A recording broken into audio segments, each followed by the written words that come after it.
Assalamu alaikum warahmatullahi wabarakatuh. Hope you're doing well. Let's continue our deep dive into this radical feminist book in order to come up with solutions, rebuttals, and understand their quite bizarre philosophy and overall agenda for humanity. Let's begin. Bismillah. Entitled Misogyny is Everywhere. What I've seen on incel forums is merely the extreme iteration of a mindset shared by many apparent normal, non-terrorist men today. That mindset operates as follows. Women owe men their time, love, and erotic attention. Okay, so what do men owe women? I recall Rollo Tomasi did a tweet that said, men don't owe women a better life. I screenshot it, and I was going to put on my blog because of RadFemFuture, this radical feminist Twitter handle, who's a lesbian. She said, this is why women, something along the lines of, this is why women don't want to get married, because, you know, what kind of prospects are that? I'm summarizing, but the gist of it was, she was saying, if men don't give women a better life, then why should they get married? So the feminist thinks men owe women a better life, but she says here, women don't owe men their time, love, and an erotic attention. When you get married in Islam, your partner has rights and you have rights. Sexual rights are mutual. Okay? Not everybody gets love. Not every marriage is filled with love. But regardless of whether you love that person, you're married to them, and when they want some intimacy, you give them intimacy. We have hadiths about when Aisha, may Allah be pleased with her, was on her period, he would fondle her breasts. The hadith of, even if you are busy with the oven and your husband beckons you to fulfill his desires, you should go handle that, take care of that. And so, yes, husbands and wives owe each other erotic attention. Otherwise, you're pushing them into adultery. And you're being cruel and malicious. When men are denied these things and have to deal with feelings of rejection or loneliness or sexual frustration, that denial is an act of violence, and it ought to be punished. Now, what's interesting about this is I have seen men get aggressive.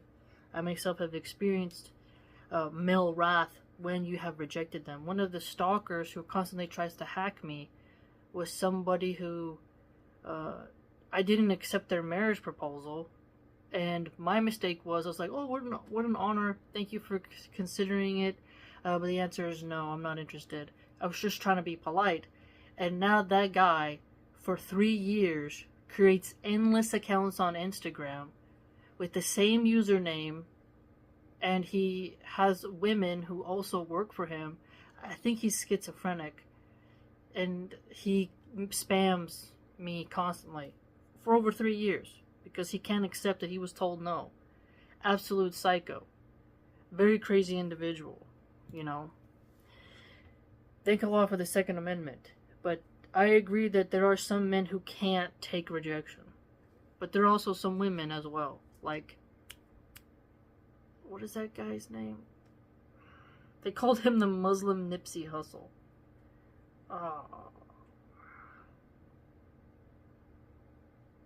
Never mind, I forgot his name. But he shared a screenshot of... Shamsi called him, like, why do you have to talk like a roadman? It's too many names in my head, but he had a psychotic woman, like, sending him messages on Instagram and saying that she hated his black girlfriend or something, black wife or something. It's haram to have a girlfriend, right? So I would think a wife. But it was like a scandal. Ahi Ayman, yeah, Ahi Ayman is his name, I think. But he had a psychotic woman sending him messages, and she just, from my knowledge, he never responded, but she's being rejected. But she just is insane, not accepting that her not being responded to is a form of rejection. So she just keeps spamming more messages. So there are lots of women who can't accept rejection. Everyone should learn to accept rejection. And sometimes when you get rejected later on, you're like, whew, I dodged a bullet. Women who aren't sexually attractive are unworthy of human dignity. Okay, I have been thinking philosophically about this for several nights. You know, there are women, like us Muslim women, who cover. We don't get the views. We don't get anything at all, really. But we'll have good deeds on Judgment Day. There are a lot of Christian influencers who are, and MAGA influencers who post bikini pics. They have nothing educational at all, just lots of tits and booty, and they get tons of attention, right? And I do find it's a topsy-turvy world. The modesty is punished and not rewarded, and lewdness is rewarded in the upside-down world. So I have mentioned that, yeah, women, the more beautiful you are, the better that people treat you. But she, in her other pages, was mocking, whiny incels. So women, they do not value ugly, short, bald, fat, broke men. Sorry, they just don't. If they are like really fit and attractive, women will be like, oh, okay, good example. The character Daemon in House of the Dragon. He is not a good character. He isn't. But you'll see a lot of women like fawning over him. And you're like, this guy is not a good character, What are you talking about? And they're like, what kind of war crimes do I have to defend of Daemon? It's... If you're attractive, women will let you get away with quite a lot. But women who actually have sex are sluts. If you are passing it around a lot, yeah. The word slut means something. Somebody who is given it real easy, real quick, no strings attached. See, a prostitute at least charges something. It's still haram, but at least she's getting money. A slut gets nothing. She don't get a ring. She don't get money. She's just ruining her reputation. That's why a slut is a bit of it's a sin. It's disgusting. But if you look at the hierarchy of whoredom, the slut is the moron. Like, you're really, really dumb here. You could be chaste and pure, get you a good man, get a nice dowry, you can use your lack of men to get a high-class guy and a real spiritual man. But the more you're known in town as the hood rat, your prospects are going to be slimmer because men don't want to be with... They say, oh, we'll use them and throw them. That may be true, but at a certain point, men get embarrassed with those women. So there's a lot of secrecy. Oh, meet me at the hotel, or I'll pick you up at night. You hear like a lot of hiding that they'll do because they don't want to be seen with that type of chick. And so it's not just that they're not virgins, it's that the word slut, before these feminists took it over, it's really somebody who puts out with nothing attached, and it's really degrading. So like in one of those balloon popping shows, a dating show, one of the guys, I just saw someone report on it. I don't watch those shows, but I watched someone do a report on it, and he popped a balloon or something. He's like, hey, will you give me some oral intimacy? And she just said yes and went and did it. These people were strangers. And then, like, they just walk out like normal. You could have got an STD. What are you talking about? Gonorrhea now, there's a new strain that's getting resistant to antibiotics. It's becoming untreatable. And there's lots of cases out there. What's wrong with you people? And so a slut actually risks her health. And she doesn't get marriage and she doesn't get money. She just ruins her reputation. It's like pooping in your own bed and rolling around in it. And there, you should feel shame for that. You're not making smart decisions. Your guard is down. So she's twisting it to be like, any woman who has intimacy is this. No, that word has a specific, accurate description of a personality type. If a femoid won't F you, F that B. She'll get what's coming. I had a guy call me a femoid like 2 years ago, and I was like, what even is that? But I also had a feminist call me an incel. I'm like, how the hell am I an incel? You know, like, that makes no sense. So, you know, it's bizarre. But I did see some of the incels. They posted a picture of a girl, and she had a belt and had used condoms all around it, and said, "This is your girlfriend's body count," which was a very graphic depiction. But I was like, okay, but then these men, they will watch content where a woman gets sprayed on by like 10 different guys, and they watch that. So I don't understand. Their brain is addicted to adult content, but they also hate those women. This is why they need Islam, because their morality is so skewed. Nothing worse than an atheistic incel, because they don't have no core compass to rule their ethics. The assumption that oozes from every open pore of straight patriarchal culture is that women are expected to tolerate pain, fear, and frustration. You can't escape pain. I saw yesterday a bison was running from a pack of wolves. The bison behind it rammed it intentionally so that it would crash into the heavy, thick snow, and then the wolves surrounded him and ate him. The bison sacrificed the other bison so he could get away. I got screenshots of it. I might post it in my community tab. But that is gnarly. Like that, but in a pack of wolves eating bison alive. You telling me that's not painful? You know? And then I saw another video where like scavengers, hyenas, the scavenger birds, they're all munching on this dead elephant.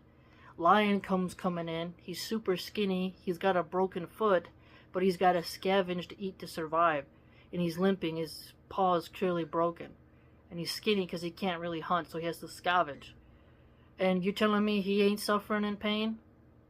I'm telling you, life on Earth is brutal for all beings.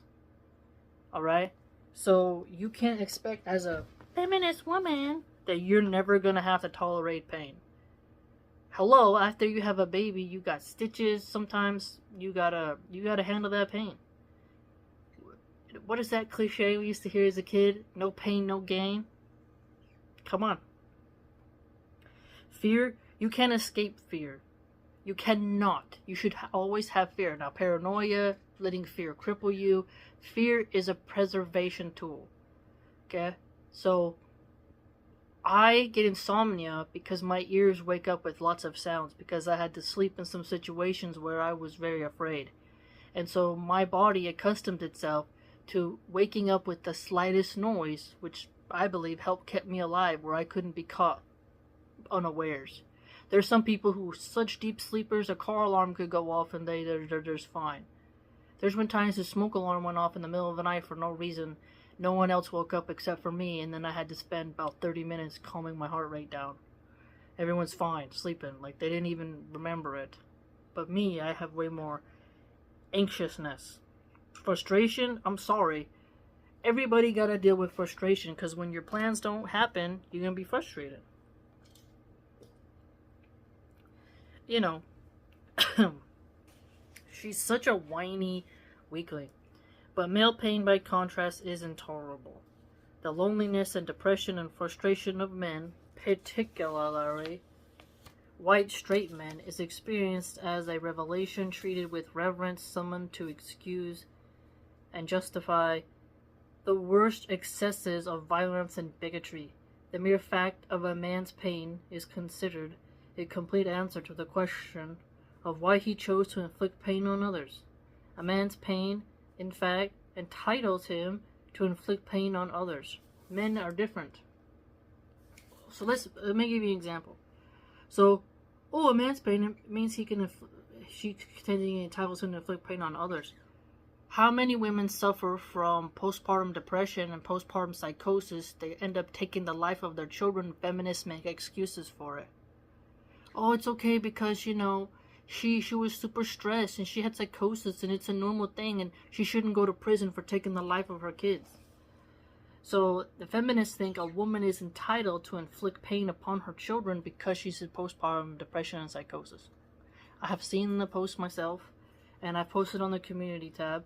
And I remember when there was a viral instance of a woman screaming to her baby that she hates it, freaking out. Me as a mom, I'm like, hey, you gotta call the police. The child needs to be taken away. This is a massive intervention. That child is not safe with that woman. And the community notes libtards said, the community note was like, this is postpartum psychosis and blah blah blah, basically excusing her bad, poor female behavior. She should be slapped across the face, slap out of it, and give her a hug afterwards and say, you need to go somewhere. This you can't. Clearly the woman, I don't think, was breastfeeding, but you need to step away.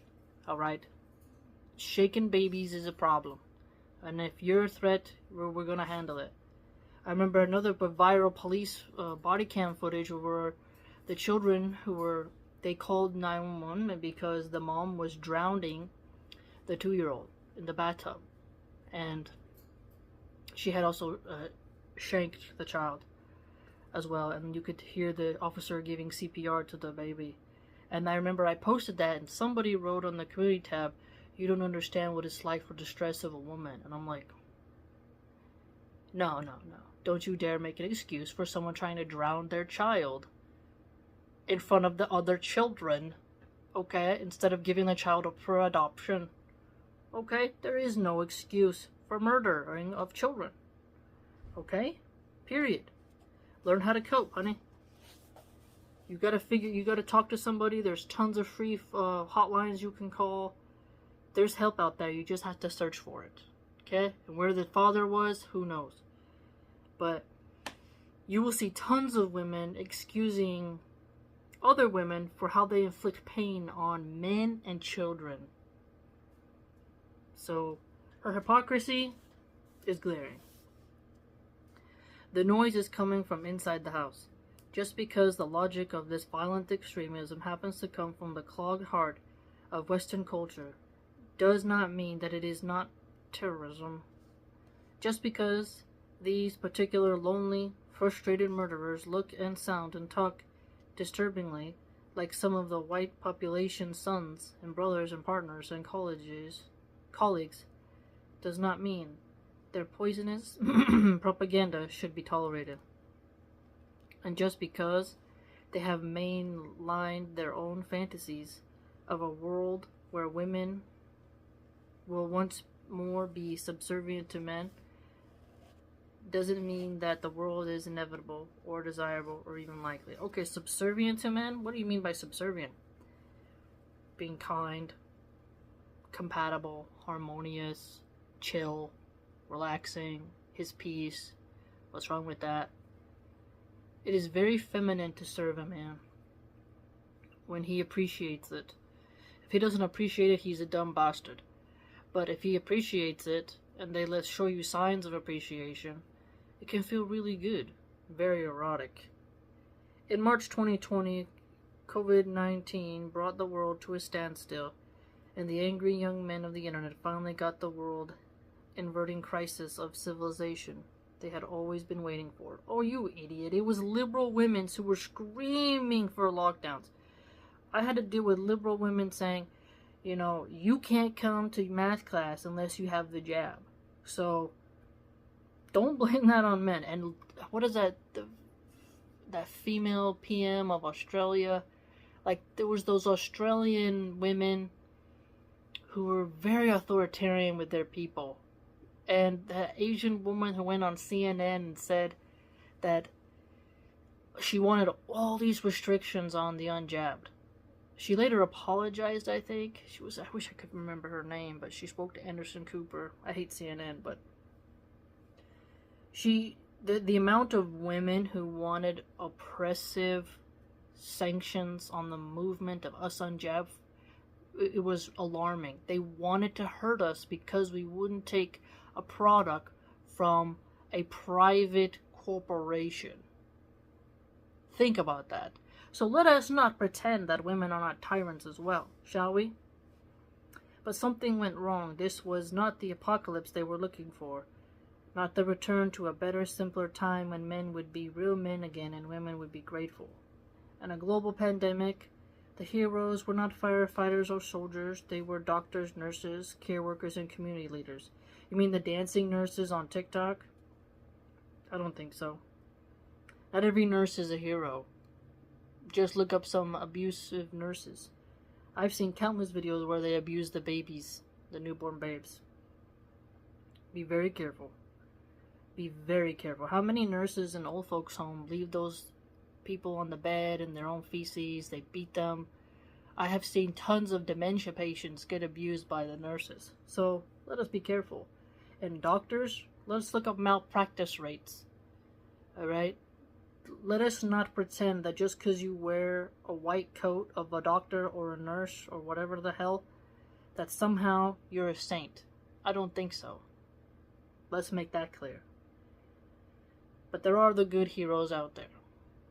They were the people doing the exhausting daily labor of kindness, of keeping other people healthy and safe. A lot of them were cheering on oppressive, tyrannical, medical tyranny. That's for sure. And every doctor who had a different opinion was booted off social media by flaming, screaming liberals. Medicine is highly controlled, highly political. A lot of them are just peddlers for big pharma. Let's talk about that. And a lot of doctors, they're at the community clinics, horrible, absolutely horrible. And I could give so many personal accounts. I mean, I don't want to go off on a tangent, but I have experienced malpractice from doctors, and the cheaper the doctor, the worse they are. Same with dentists. So let us not pretend that doctors care about keeping people healthy all the time.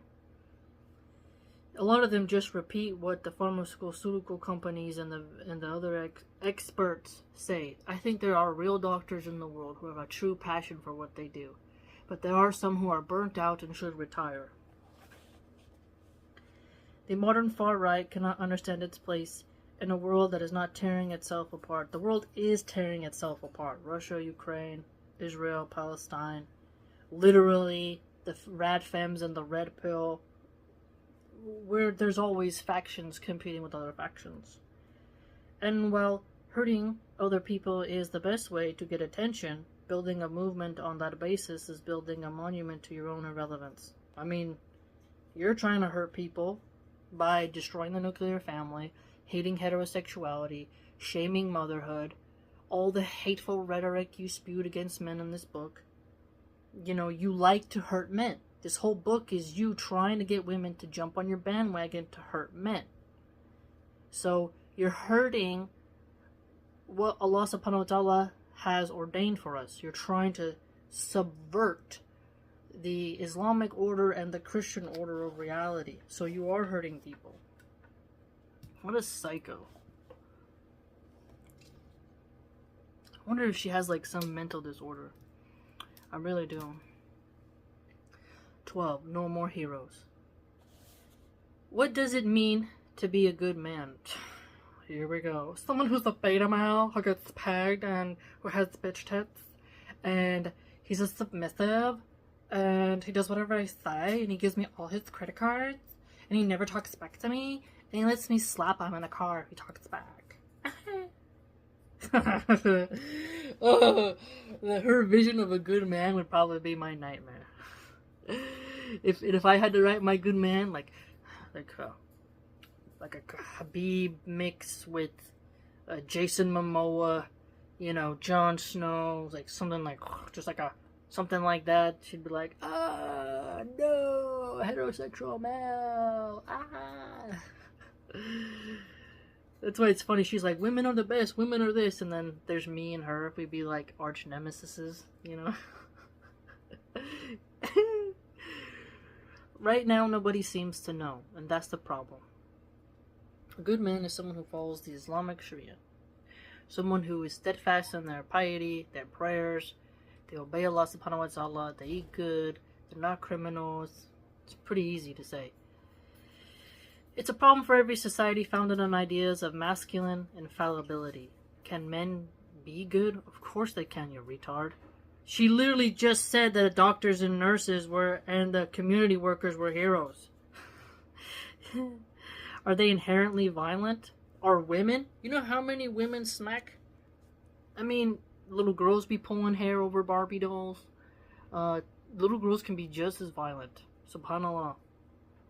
And how many high schools now do we see on, like, you'll see, these girls beating the snob out of each other in the hallways of a high school, in the street, fighting in the club, fighting in the gas station, throwing high heels. Bad Girls Club was a classic show where women were constantly yanking on each other's hair, rolling around. Jerry Springer.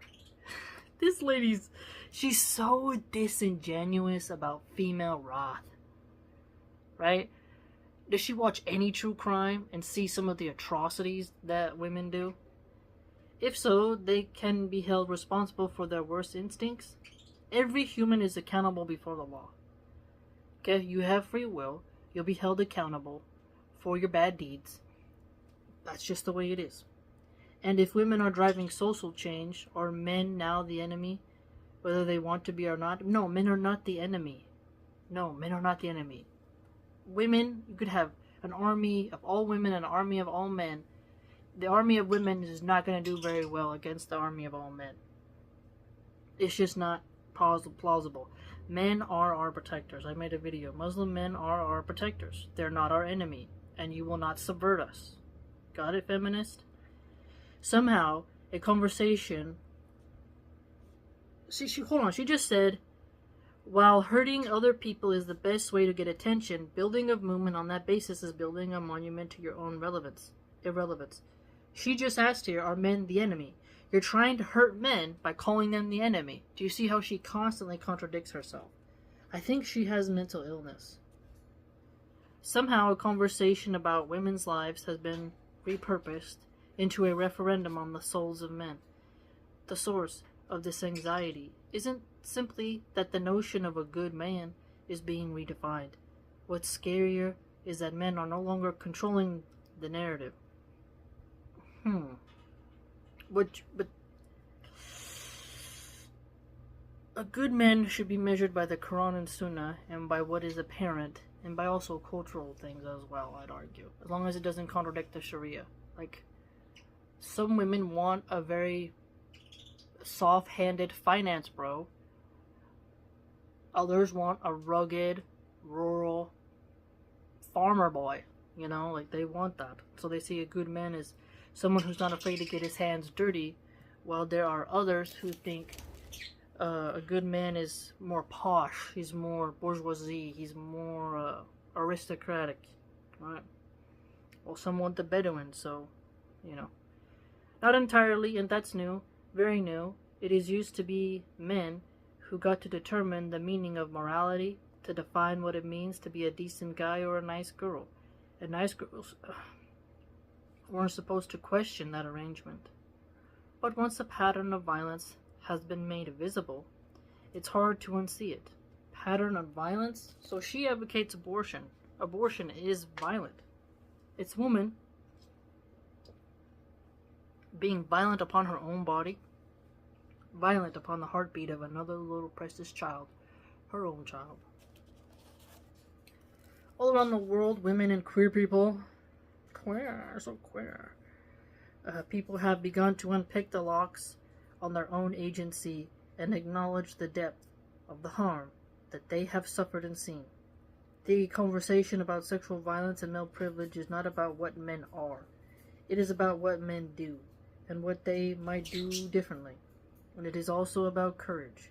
The courage that modernity requires of men and boys is deeply untraditional.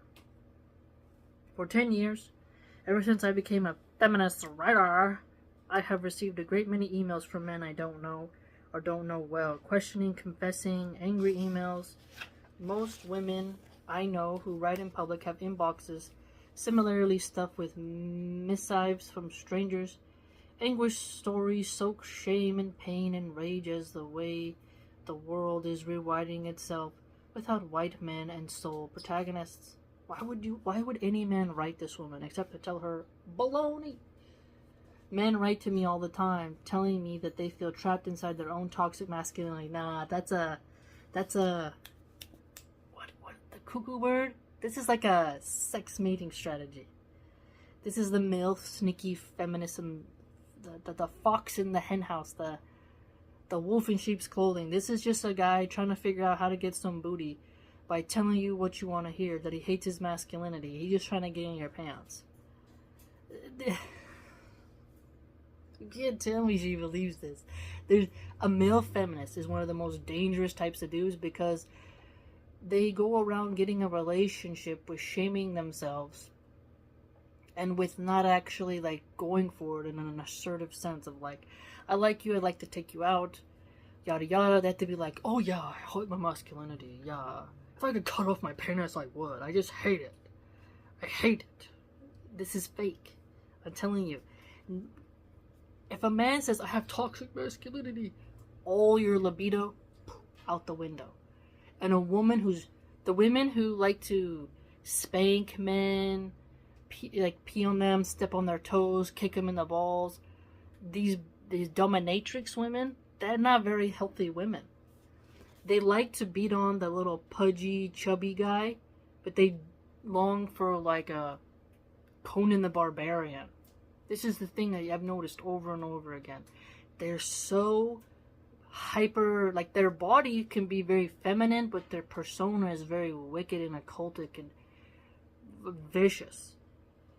And if a woman likes hearing you shame your masculinity and she's taking time to read your bizarre, self-loathing emails, this is a very weird behavior. You know? You're letting a witch know that her mind control has infected you and she hates you for it. She despises you for it. You know, a woman doesn't want to hear you say how much you hate yourself. I think if you made a mistake, yeah, own up to your mistake. I hate what I did. I made a mistake. I repent. That's different. But if she's like, I hate my masculinity. I hate my biceps. I hate my triceps. I hate my abs. I hate that I pay the bills. It's like, are you okay, my guy? Is everything okay up there?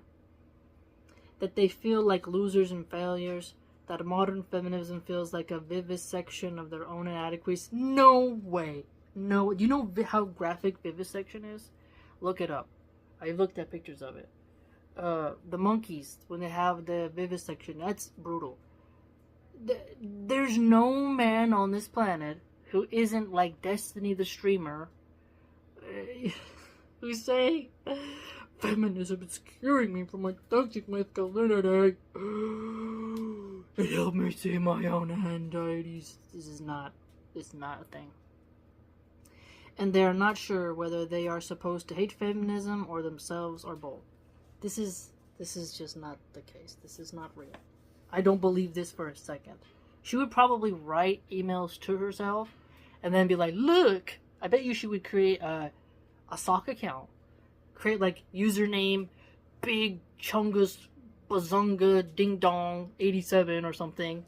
And then like have a name like Bradley Smith, you know? And be like, I hate myself. You are so smart. You are the best in the world. And then she'd be like, look, everybody. I broke this misogynist, chauvinist, sexist. Follow me. No, I wouldn't believe it. I'd be like... And even if she brought someone in person, I would think they're a paid actor. She'd be like, I'll give you $200 for like a 20-minute video. You say that I helped you... deprogram yourself from the, patriarchal mindset, right? I wouldn't believe it. Like, I would not believe it at all.